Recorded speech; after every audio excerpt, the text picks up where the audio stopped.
E o assunto por aqui agora é falar a respeito de carne bovina, falar do mercado da pecuária de corte brasileira e esse momento muito interessante que tem sido visto para a cadeia produtiva em relação às exportações. Ele foi aberto principalmente depois que a China começou a demandar muito mais carnes, importar muito mais carnes, e o Brasil tem conseguido colocar maior quantidade de produtos no mercado.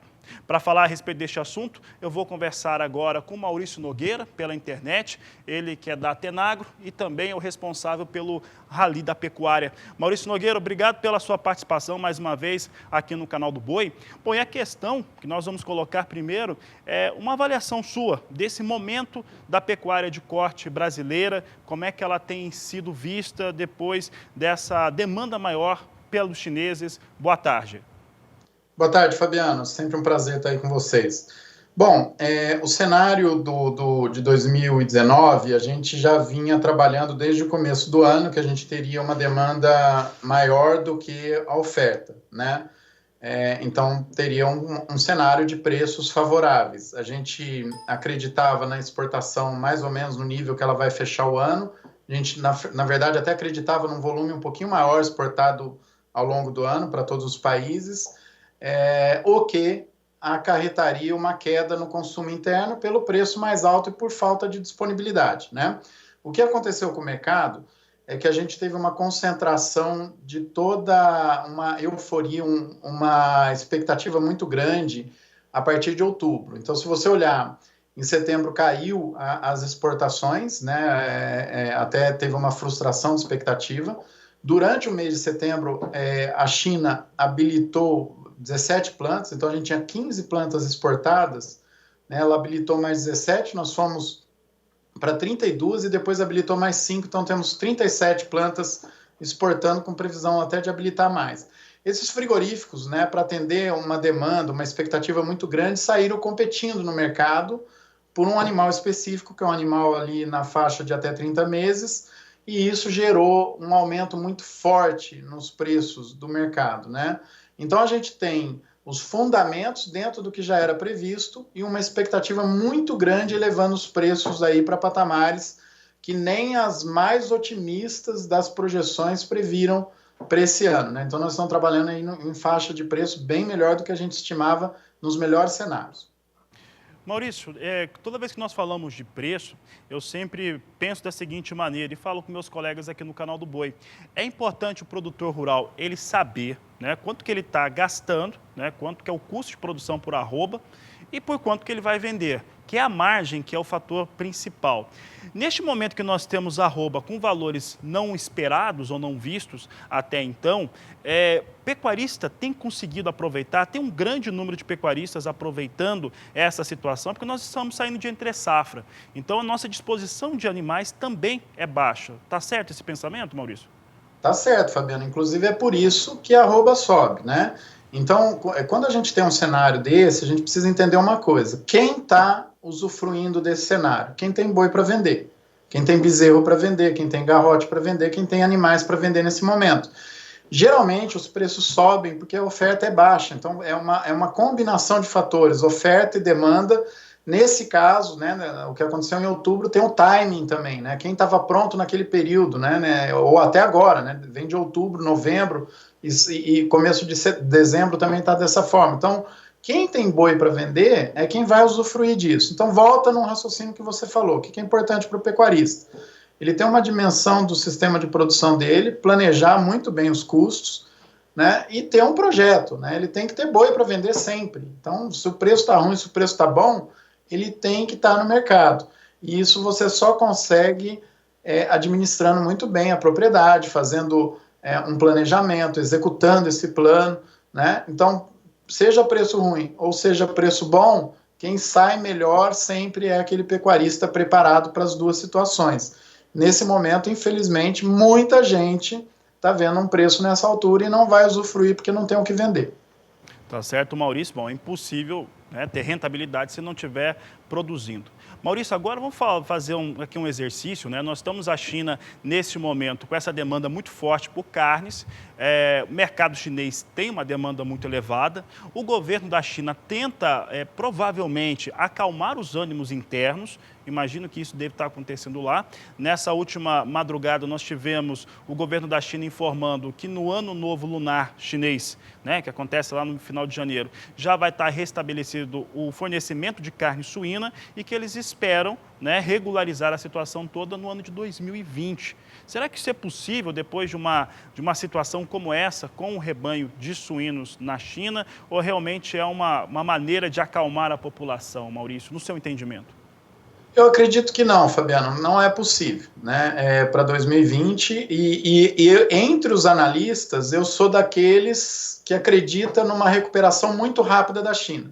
Então, tem muita gente acreditando que a recuperação vai ser mais lenta, eu estou entre aqueles que acreditam que a recuperação vai ser rápida, né? Por que eu acredito nisso? Porque eu acredito que a parcela de suínos, a grande parcela de suínos abatidos são aqueles de indicadores produtivos mais baixos. Eu acredito que a suinocultura mudou de mão e a gente vai ter uma suinocultura muito mais desenvolvida, muito mais eficiente na China. Mesmo assim, é impossível prever uma recuperação, dado o grau de estrago que a peste suína fez. E lembra que não acabou ainda o problema, não está sob controle ainda, né? É impossível você prever que essa recuperação ocorra em 2, 3 anos. Provavelmente nós vamos falar aí de 3 a 5 anos, mais para 5 até do que para 3, e ainda nós temos que ir avaliando. Se o problema não parar, né, nós vamos ter que recalcular isso aí. Então, duvido que eles tenham condição de resolver o problema de abastecimento no curto prazo. O que vai acontecer, Fabiano, e a gente tem que considerar isso nas análises, é que eles estão puxando carne de todo lado do mundo, né? Do Brasil, de outros países, estão puxando carne suína, carne bovina, carne de frango, peixes, tudo que eles puderem estão colocando para dentro, justamente para atender uma demanda da virada de ano chinês. Então, logo depois que passar esse período, provavelmente as compras da China vão se reduzir um pouco e vai dar essa sensação de abastecimento, também não deixa de ser uma forma de pressionar os mercados. Então, o chinês sabe trabalhar muito bem essas informações e eles fazem isso com muita competência. É um comerciante milenar, né? Maurício, falando aqui da pecuária brasileira, nós temos ali uma situação que é uma abertura, uma janela muito boa de oportunidade de negócios. Muita gente diz que os valores internos para a arroba do boi, se eles recuarem, vão recuar muito pouco. Quero saber seu entendimento sobre isso. Mas um aspecto importante, principalmente na pecuária de corte, aquilo que se precisa para produzir também subiu de preço internamente. O boi magro subiu de preço, o milho já vinha numa alta, né? O milho nós não tivemos, o milho é um produto muito bom para exportar, né? Quem tem milho, vende milho, né? É uma situação que nós temos aqui no Brasil. Como é que você enxerga esse cenário agora para o começo de 2020 em relação aos custos de produção da pecuária brasileira? Eu sei que o rally vai andar pelo Brasil, mas como que você enxerga esses custos da pecuária brasileira? Serão mais altos mesmo? Bom, Fabiano, primeiro, eu acredito sim que os preços tenham mudado de patamar. A gente já desenhava um ano muito bom para 2020, para 2021 também. A gente acha que os preços vão estar em alta. Provavelmente isso se estende para outros anos, dada a conjuntura. Se não acontecer nada interno aí, fora de análise de fundamentos de oferta e demanda, a gente tem 3 anos bons no mínimo pela frente, né? Acredito que essa alta que aconteceu agora tenha jogado sim o patamar de preço para cima do que a gente esperava, então nós vamos, mesmo que os preços recuem, vão recuar para preços mais altos do que a gente estava trabalhando, né? Claro que são cenários, isso muda de acordo com a economia, né? Com relação a custos, com certeza nós vamos trabalhar com custos mais altos, nós estamos falando um dólar bem acima do que a gente esperava, outros mercados que também se movimentam, então tem um risco aí do atraso da segunda safra de milho, então nós vamos trabalhar com custos mais altos lá na frente. Agora, precisa lembrar uma coisa, Fabiano, o mercado de commodity, ele funciona dessa forma, toda vez que as margens se espremem, que é o que a gente vem vendo aí na pecuária ao longo dos últimos anos, a gente melhora a nossa eficiência produtiva. Os produtores da ponta saem na frente e começam a ofertar dentro daquelas condições. O mercado tende a se ajustar aos melhores, aos mais eficientes. Então, não adianta a gente esperar que os preços voltem a corrigir custos de produção. O que acontece é que a produção compensa essa queda na margem. A gente aumenta a escala consequentemente, ao longo dos anos, a gente diminui preço. Eu estou falando em perspectiva histórica. Nós estamos, de novo, falando aí em 3 anos bons, no mínimo, né? Mas no longo prazo a gente pode esperar aí uma expectativa de preços reais em queda, que é o que vem ocorrendo aí ao longo das últimas décadas.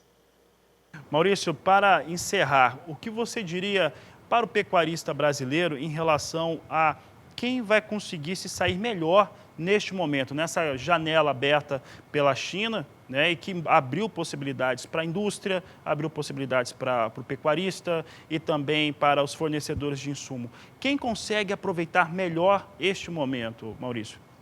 Bom, de novo, né, Fabiano, eu acho que vale reforçar sim, né, quem vai aproveitar esse momento é quem tem boi para vender, animais para vender, em geral. Quem tem esses animais para vender em geral tomou essa decisão quando o cenário não era favorável. Então, quem vai ganhar sempre com a produção de qualquer negócio, qualquer commodity, é quem segue um plano com competência, com administração, né? Então, nesse momento, a gente está vendo muita gente analisando o comportamento de mercado com fígado e não com a cabeça. Então, o mercado é assim porque tem que ser, porque vai ser para sempre. Precisa ter cuidado com isso. A gente tem que analisar com critérios técnicos, com critérios embasados, né? Então, o produtor que usa a informação a favor dele, da fazenda dele, e toma decisões acertadas dentro do negócio que ele se propôs a fazer, é quem vai colher os melhores resultados, seja no momento de alta, né, que é o que nós estamos vivendo, seja no momento de baixa, é aquele também que vai aguentar por mais tempo, né, sem entrar num desconforto financeiro. Então, é um momento para o produtor raciocinar, para o produtor refletir e lembrar que plano e execução é fundamental para você ganhar dinheiro nesses momentos, né, para você trazer rentabilidade para dentro da propriedade. Tá certo, Maurício. Eu agradeço a sua participação aqui conosco no Canal do Boi. Muito obrigado, Fabiano. É sempre um prazer estar aí com vocês.